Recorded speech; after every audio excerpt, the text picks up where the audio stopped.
Hello mga kagala, maligayang pagbabalik sa aking channel. Sa video ngayon, samahan ninyo ako sa isang magandang paglalakbay sa malawak at kahangahangang Han River.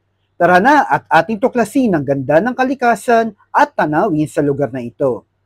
At sa mga hindi pa nakasubscribe sa aking YouTube channel, huwag kalimutang mag-subscribe at pindutin ang notification bell para lagi kang updated sa mga bagong video ko.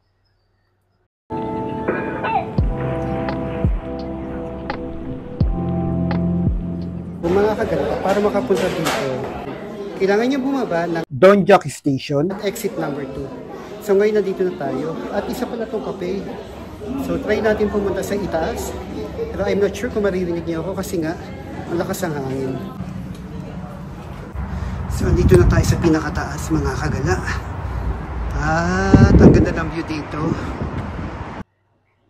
Para makita ang Donjak Bridge at Han River, pwede kang pumunta gamit ang Seoul Subway Line 4 papunta sa Donjak Station.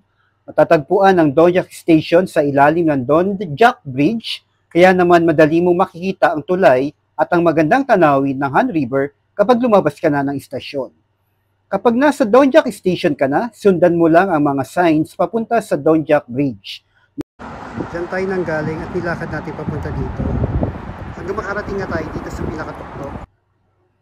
Mula sa istasyon, makikita mo ang tulay at ang ilog. Pwede ka maglakad sa tulay at tanawin ang Han River. Ang Donjak Bridge ay matatagpuan sa pagitan ng Yongsan-gu at Donjak-gu sa Seoul, South Korea. So ngayon yung nasa likuran natin, yan ang Han River. So at itong location na to, isa siyang coffee shop. Yan.